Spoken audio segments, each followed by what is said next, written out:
Hi hello ನಮಸ್ಕಾರ. ಎಲ್ಲರೂ ಹೇಗಿದ್ದೀರಾ? ಚೆನ್ನಾಗಿದ್ದೀರಾ ಅಂತ ಭಾವಿಸ್ತಾ ನಾನು ನಿಮ್ಮ ಪ್ರೀತಿಯ ವನಿತಾ.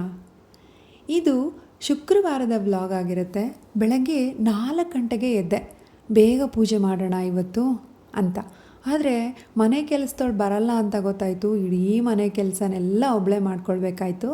ಹಾಗಾಗಿ ಪೂಜೆ ಬೇಗ ಮಾಡ್ಕೊಳಕ್ಕಾಗಲೇ ಇಲ್ಲ, ಬೆಳಗಾಗ್ಬಿಡ್ತು. ಸೊ ಸ್ವಲ್ಪ ಹೂ ಕಟ್ಟೋಣ ಅಂತ ಹೇಳಿ ಹೂ ಕಟ್ಕೊಂಡು ಕೂತಿದ್ದೆ. ಶುಕ್ರವಾರದ ಹೊತ್ತು ಲಕ್ಷ್ಮೀ ಪೂಜೆ ಮಾಡೋದ್ರಿಂದ ಸ್ವಲ್ಪ ಬೇಗನೆ ಪೂಜೆ ಮುಗಿಸ್ಕೊಂಡ್ಬಿಟ್ರೆ ಮನೆಗೆ ಒಂದು ಪಾಸಿಟಿವ್ ಎನರ್ಜಿ, ಮನಸ್ಸಿಗೆ ನೆಮ್ಮದಿ ಅಂತ ನನಗನ್ಸುತ್ತೆ. ಏನೂ ಮಾಡೋಕ್ಕಾಗಲ್ಲ, ಒಂದೊಂದು ಸಲ ಹೀಗಾಗ್ತಿರುತ್ತೆ.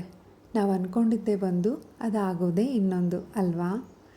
ಮೊದಲಿಗೆ ಒಲೆನ ಪೂಜೆ ಮಾಡ್ಕೊಂಡು ಬಿಡೋಣ ಅಂತ ಹೇಳಿ ಮುಂಚೆನೇ ಒರೆಸಿ ಕ್ಲೀನ್ ಮಾಡಿ ಇಟ್ಕೊಂಡಿದ್ದೆ. ಆದರೂ ಮತ್ತೊಂದು ಸಲ ಒರೆಸ್ಕೊಂಡು ಅದ್ರ ಮೇಲೆ ಒಂದು ಪುಟ್ಟದಾಗಿರೋ ರಂಗೋಲಿ ಹಾಕ್ತಾಯಿದ್ದೀನಿ.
ಪೂಜೆನ ಮುಗಿಸ್ದೆ.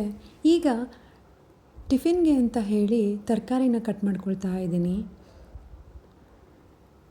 ಪೂಜೆನ ಬೇಗ ಮಾಡಬೇಕು ಅಂತ ಅಂದ್ಕೊಂಡಿದ್ದೆ ಅಲ್ವಾ, ಆದರೆ ಆಗಲೇ ಇಲ್ಲ.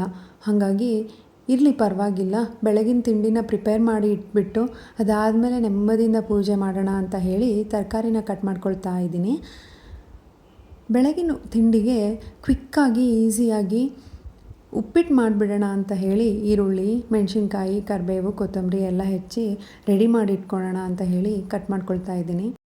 ಅದಾದಮೇಲೆ ದೇವ್ರ ನೈವೇದ್ಯಕ್ಕೂ ಕೂಡ ಪ್ರಿಪೇರ್ ಮಾಡ್ಕೊಳ್ಳೋಣ ಒಟ್ಟೊಟ್ಟಿಗೆ ಅಂತ ಹೇಳಿ ಶಾವಿಗೆ ಪಾಯಸನೂ ಕೂಡ ಇದ್ರ ಜೊತೆಗೇನೆ ನಾನು ಪ್ರಿಪೇರ್ ಮಾಡ್ಕೊಳ್ಳೋಕ್ಕೆ ಶುರು ಮಾಡಿಬಿಟ್ಟೆ. ಉಪ್ಪಿಟ್ಟನ್ನ ತುಂಬ ಜನ ಹೇಟ್ ಮಾಡ್ತಾರೆ, ಆದರೆ ನಮ್ಮ ಮನೆಯಲ್ಲಿ ರಿವರ್ಸ್ ಕೇಸ್. ಎಷ್ಟೇ ಸಲ ಉಪ್ಪಿಟ್ಟು ಮಾಡಿಕೊಟ್ರು ತುಂಬ ಪ್ರೀತಿಯಿಂದ ಉಪ್ಪಿಟ್ಟನ್ನ ತಿಂತಾರೆ.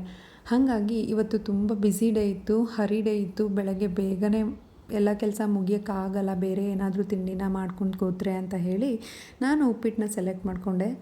ಸೊ ಕಡಾಯಿಗೆ ಒಂದು ಸ್ವಲ್ಪ ಎಣ್ಣೆ, ಸ್ವಲ್ಪ ಉದ್ದಿನಬೇಳೆ, ಸಾಸಿವೆ, ಜೀರಿಗೆ ಚಿಟಪಟ ಅಂತಂದಾದಮೇಲೆ ಸ್ವಲ್ಪ ಹಸಿಮೆಣಸಿನ್ಕಾಯಿ, ಈರುಳ್ಳಿ, ಟೊಮೊಟೊ, ಕರಿಬೇವು ಎಲ್ಲವನ್ನೂ ಹಾಕಿ ಫ್ರೈ ಮಾಡ್ಕೊಳ್ಬೇಕು. ಅದೆಲ್ಲ ಚೆನ್ನಾಗಿ ಬೇಯಲಿ ಅಂತ ಒಂದು ಒಲೆ ಮೇಲಿಟ್ಟು ಇನ್ನೊಂದು ಒಲೆ ಮೇಲೆ ದೇವ್ರ ಪ್ರಸಾದಕ್ಕೆ ಶಾವಿಗೆ ಪಾಯಸ ಮಾಡ್ಕೊಳ್ಳೋಣ ಅಂತ ಹೇಳಿ ಒಂದು ಪಾತ್ರೆಗೆ ಸ್ವಲ್ಪ ತುಪ್ಪ, ಒಣ ದ್ರಾಕ್ಷಿ ಹಾಕಿ ಫ್ರೈ ಮಾಡ್ಕೊಳ್ತಾ ಇದ್ದೀನಿ.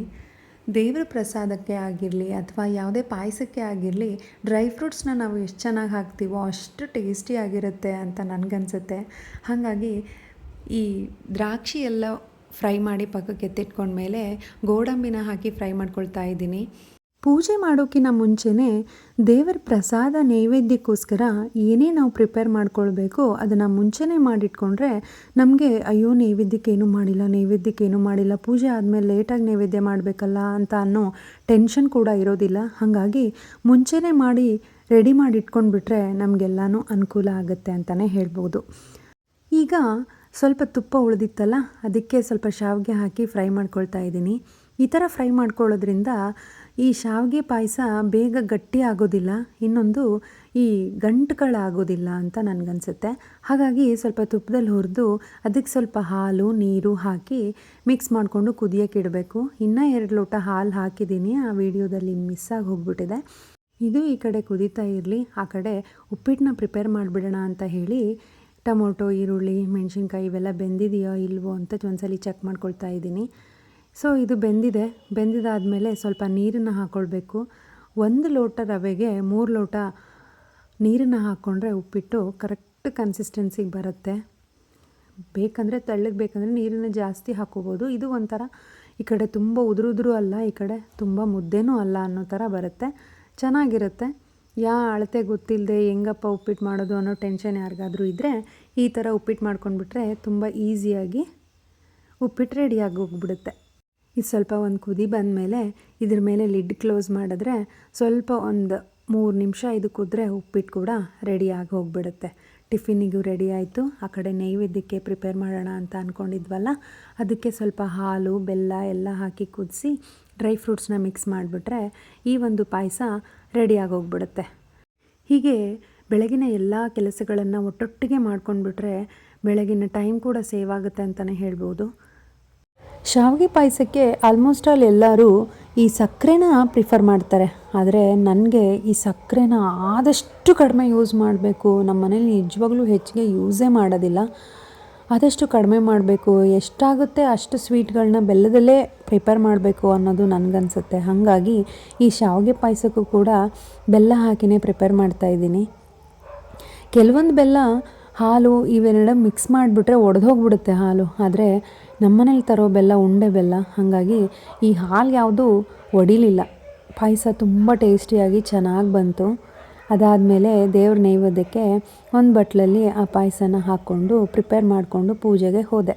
ನೈವೇದ್ಯಕ್ಕೆ ಪ್ರಸಾದ ಕೂಡ ರೆಡಿ ಆಯಿತು, ಹಾಗೆ ಟಿಫಿನಿಗೆ ಉಪ್ಪಿಟ್ಟು ಕೂಡ ರೆಡಿ ಆಯಿತು. ಎರಡೂ ಕೂಡ ಒಟ್ಟೊಟ್ಟಿಗೆ ಕೆಲಸ ಮುಗ್ದೋಯ್ತು. ಅದಾದಮೇಲೆ ನಾನು ನೆಮ್ಮದಿಯಿಂದ ಪೂಜೆ ಮಾಡೋಕ್ಕೆ ಹೋದೆ.